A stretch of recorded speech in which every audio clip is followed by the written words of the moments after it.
Hello বন্ধুরা, কেমন আছেন আপনারা সবাই? আশা করি আপনারা ভালো আছেন এবং সেই ভালো থাকার সঙ্গে সঙ্গে চলে এসেছি আরও একটি দুর্দান্ত ধামাকাদার ব্লগ ভিডিওর সঙ্গে। আজ আমরা চলেছি হুগলি জেলায় অবস্থিত খানাকুল এলাকার হানুয়া শিব মন্দির প্রাঙ্গণে। হানুয়া শিব মন্দিরটি এর আগে আপনাদের পার্ট 1-এ দেখিয়েছি এবং এটি সম্পূর্ণ নতুন রূপে নতুন সময়ে চলে যাচ্ছি শিবরাত্রির দিনে, চলে যাচ্ছি শিব পুজোর দিনে। শিব পুজোর দিনেই আজ আমরা ভ্রমণ করব হানুয়া মন্দির প্রাঙ্গণ এবং দেখে নেব সমস্ত রুলস অ্যান্ড রেগুলেশন এবং পুজো দেওয়ার সময় এবং মন্দিরটি কখন খোলে, আরও কিছু আদার্সওয়াইজি ইনফরমেশান আপনাদের সামনে তুলে ধরব এই ভিডিওর মাধ্যমে। তবে তার আগে আমরা ট্র্যাভেলের মধ্যে প্রবেশ করব, সুন্দর ট্র্যাভেলটি অনুভব করব এবং এগিয়ে যাব খানাকুলের উদ্দেশ্যে।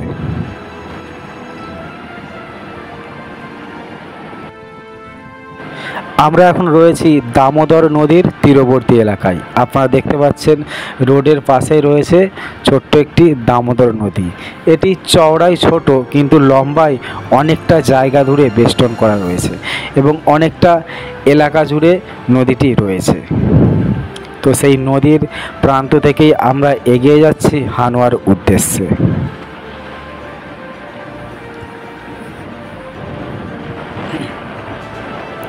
দামোদর নদীর তীরের এলাকাটি কিন্তু খুবই সুন্দর এবং প্রাকৃতিক দৃশ্য দ্বারা বেষ্টন করা রয়েছে।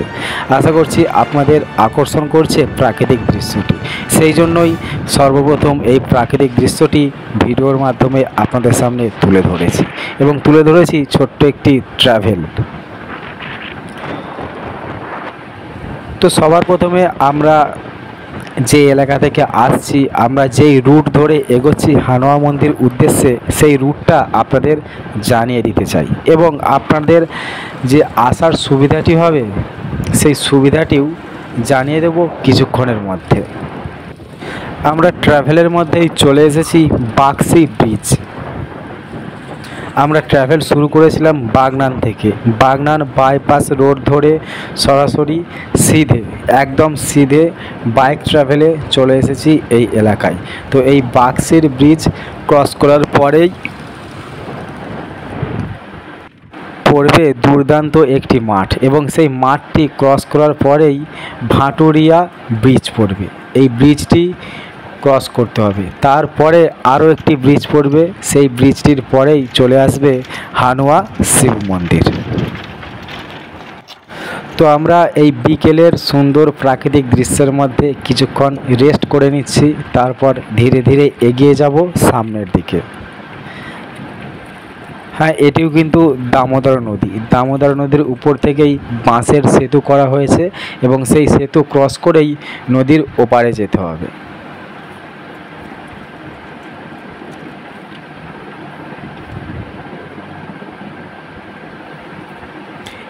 এই ব্রিজটি ক্রস করলেই চলে যাব সরাসরি হানুয়া মন্দিরে, ঠিক নদীর ওই পারে যে এলাকাটি আপনারা দেখছেন ওইখানেই রয়েছে হানুয়া শিব মন্দিরটি। এটি হলো হানুয়া সেতু।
Welcome to my channel.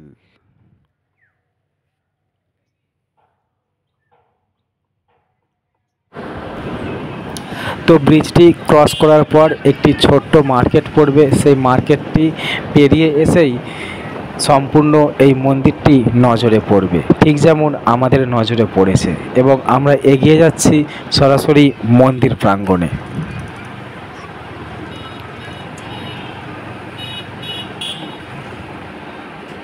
শিবরাত্রির দিনে কিন্তু আগের তুলনায় খুবই সুন্দরভাবে ডিজাইন করা হয়েছে, খুবই সুন্দরভাবে সাজানো হয়েছে মন্দিরটি।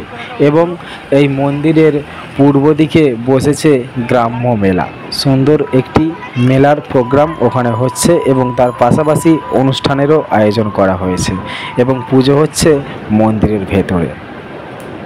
তো সবার প্রথমে এখানের লাইটিং সিস্টেমটি একটু আমরা ভ্রমণ করব, তারপর প্রবেশ করব মন্দিরের ভেতরে। হুগলি জেলার খানাকুল এলাকায় এত সুন্দর একটা মন্দির রয়েছে, তার খোঁজ হয়তো আপনারা অনেকেই জানেন না। তবে আজ এই ভিডিওর মাধ্যমে আপনাদের সামনে তুলে ধরব এই সুন্দর মন্দিরটি এবং পরিচয় করিয়ে দেব এই এলাকার সঙ্গে।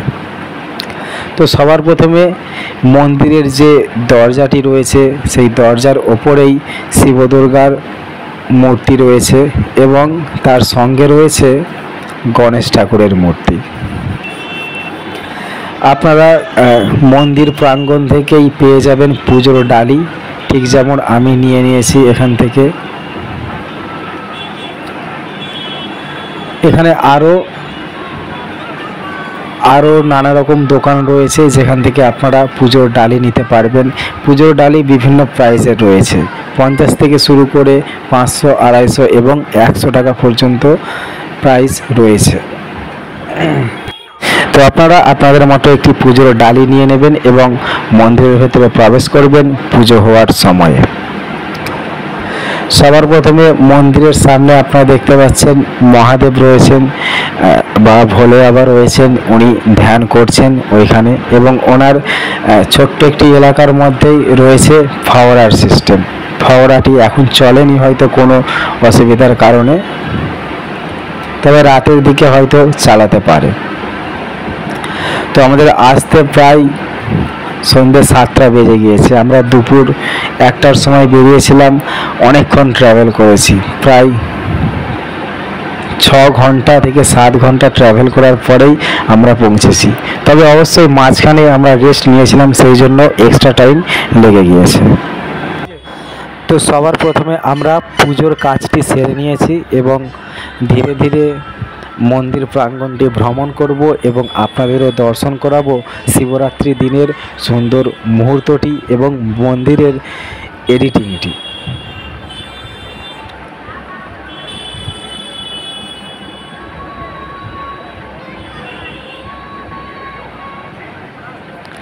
পুজো দেওয়ার পর এখানে ভোলে বাবার কাছে অনেকেই বাতি জ্বালছেন এবং আগরবাতিও জ্বালছেন, প্রার্থনা করছেন। এবং মন্দিরের সামনেই রয়েছে ঘণ্টা। মন্দিরে প্রবেশ করার আগেই ঘণ্টা বাজিয়ে ওপরে প্রবেশ করছেন বাবার ভক্তরা এবং মায়ের ভক্তরা, সবাই ভেতরে ওই ঘণ্টাটি বাজিয়েই প্রবেশ করছেন। খুবই সুন্দর একটি মুহূর্তের সৃষ্টি হয়েছে। এখানে সবাই মোমবাতি জ্বেলেছে এবং ধূপ জ্বেলেছেন, প্রার্থনা করেছেন। অনেক জাঁকে পুজো হয়েছে, এখানে প্রচণ্ড ভিড় হয়েছে। এবং এর আগের দিনও কিন্তু ভিড় কম হয়নি, এর আগের দিনও খুব ভিড় হয়েছিল, তবে সেই দিন আমরা আসিনি, আমরা তার পরের দিনই এসেছি। পরের দিনও কিন্তু ভিড়ের পরিমাণটা কম হয়নি।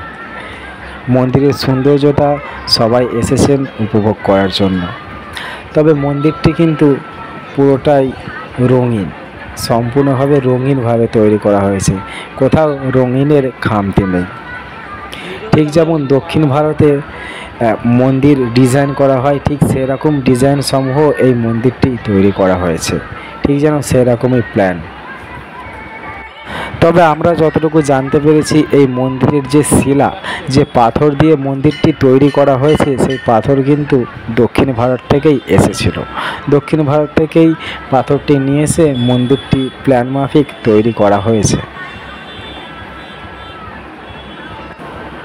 তো চলুন আমরা এবার ধীরে ধীরে প্রবেশ করব মন্দিরের ভেতরে। তারপর মন্দিরের ভেতরটি দর্শন করার পর বাইরের যে সমস্ত স্টোর বসেছে এবং যে ভোগ প্রসাদ দেওয়া হচ্ছে সেই সমস্ত এলাকাও আমরা ভ্রমণ করব।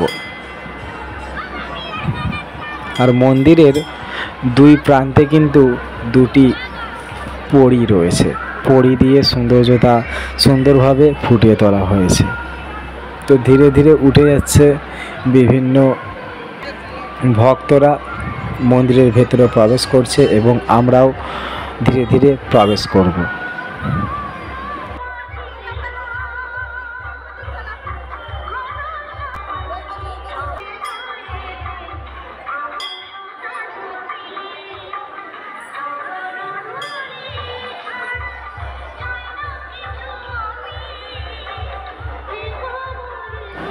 সুন্দর একটি পুরনো দিনের গানের সঙ্গে মন্দিরটি ভ্রমণ করার আনন্দটাই আলাদা।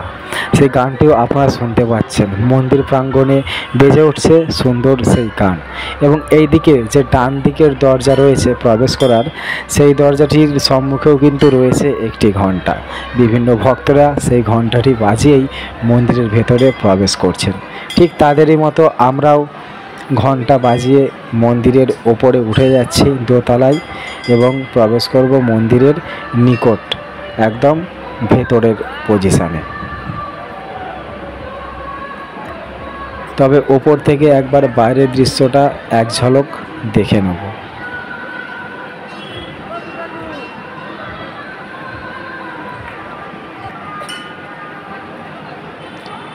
পার্ট 1-এ কিন্তু এত সুন্দর মুহূর্ত আপনারা হয়তো অনুভব করতে পারেননি, কেননা তখন তো বাৎসরিক পুজো হয়নি। তো আমরা সেই বাৎসরিক পুজোর দিনেই চলে এসেছি, শিবরাত্রির দিনে, শিব পুজোর দিনে। সেই জন্যই মন্দিরের সৌন্দর্যতা কিন্তু আরও নতুনভাবে আপডেট হয়েছে, নতুনভাবে সাজানো হয়েছে মন্দিরটি। আর মন্দিরটির দেওয়ালের মধ্যেও রয়েছে বিভিন্ন দেবদেবীর মূর্তি ফুটিয়ে তোলা হয়েছে দেওয়ালের মধ্যে, ঠিক যেমন দক্ষিণ ভারতের মন্দিরগুলিতে হয়ে থাকে। আপনারা কখনো দক্ষিণ ভারতে গেলে অবশ্যই এরকম মন্দির দেখতে পাবেন, তখন এই ধরনের মন্দিরের কথা মনে পড়ে যাবে। হ্যাঁ, আমাদের এই খানাকুলে অবস্থিত মন্দিরের কথা তখন আপনাদের অবশ্যই মনে পড়বে। তো সবাই একে একে জল ঢালছেন, শিব মূর্তিতে জল ঢালছেন সবাই। অনেকে ব্রত করেছেন, এখানে এসেছেন মহাদেবের ভক্তরা। তো সেই মন্দিরের পাশেই আরও দুটি পরী রয়েছে। এই এলাকাটায় বিভিন্ন ভক্তরা এখানে বসেন এবং কীর্তন হয়, সংকীর্তন হয় নির্দিষ্ট একটি সময়ে, ঠিক যেমন আজকেও হয়েছে। তো এর আগেই হয়ে গিয়েছে, তখন আমরা ভিডিওটি শ্যুট করিনি। তবে এই মন্দিরটি কিন্তু একটি ট্রাস্ট দ্বারা চালিত হয়। ট্রাস্টের নাম হলো হানুয়া শিব দুর্গা ধর্ম নিকেতন। বর্তমানে খানাকুলে দুটি ব্লক, খানাকুল 1 এবং খানাকুল 2। তবে এই মন্দিরটি রয়েছে খানাকুল 2 ব্লকে। তবে এইবার আপনাদের জানিয়ে দেই এই মন্দিরে আসার একটি সহজ রাস্তা, কেননা বাগনান থেকে আপনারা হয়তো অনেকেই আসতে পারবেন না, কেননা বাগনান থেকে আসার পথে বিভিন্ন অলিগলির সম্মুখীন হতে হবে, বিভিন্ন বাঁক পথের সম্মুখীন হতে হবে এবং সম্মুখীন হতে হবে কিছু বাঁশের সেতু এবং মাঠ। তো সব মিলিয়ে বাগনান থেকে আসাটা খুবই কষ্টজনক একটি ব্যাপার, ট্রাভেলটা অনেকটাই দূর হয়ে যাবে। তবে সহজ রাস্তা আরও রয়েছে আপনারা যদি পাবলিক বাসে আসেন, এবং তারও থেকে আরও সহজ হবে যদি আপনারা প্রাইভেট কোনো কারে করে আসেন, কেননা প্রাইভেট কারে করে আসলে আপনারা গুগল ম্যাপে সম্পূর্ণভাবে লোকেশানটা পেয়ে যাবেন এবং কারের মধ্যে করে আপনারা গুগল ম্যাপ ফলো করে পৌঁছে যেতে পারবেন এই এলাকায়। দেখুন, এই মন্দিরটিতে আসার সবথেকে সহজ উপায় হলো আরামবাগ। আশা করছি আপনারা আরামবাগ জায়গাটি সকলেই চেনেন।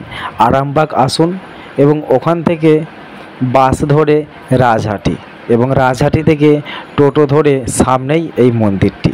টোটো করেই আপনারা রাজহাটি থেকে এই মন্দির প্রাঙ্গণে চলে আসতে পারবেন। টোটোওয়ালাকে বলবেন হানুয়া গ্রাম যাব বা হানুয়া শিবদুর্গা মন্দির যাব, তখন টোটোওয়ালা নিজে থেকেই আপনাকে নিয়ার লোকেশানে পৌঁছে দেবে।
তো আমরা এখন রয়েছি হানুয়া মন্দিরের নদীর ঘাটের দিকে, যেখান থেকে বাবার বিভিন্ন ভক্তরা জল তুলে বাবার মাথায় জল ঢালেন। এবং এখান থেকে ধীরে ধীরে এগিয়ে যাব সামনের দিকে, যেখানে ভোগ বিতরণ সভা চলছে। বিগত 4 দিনের ভোগ বিতরণ সভা, 4 দিন যাবৎ প্রসাদ বিতরণ করছেন মাননীয় অসিত মাইতি মহাশয়। তবে আজ তার অন্তিম দিন। এই অন্তিম দিনেও আমরা চলে এসেছি প্রসাদের সুন্দর সুস্বাদুটি অনুভব করার জন্য। তো আমাদের সঙ্গে যে টিম রয়েছে সেই টিমও কিন্তু প্রসাদের মধ্যে ডুবে রয়েছে। তবে এই প্রসাদ গ্রহণ করার পরেই আমরা এই ভিডিও থেকে বিদায় নেব এবং চলে যাব নেক্সট ধামাকাদার ব্লগ ভিডিওর উদ্দেশ্যে। ততদিন আপনারা সুস্থ থাকবেন, ভালো থাকবেন।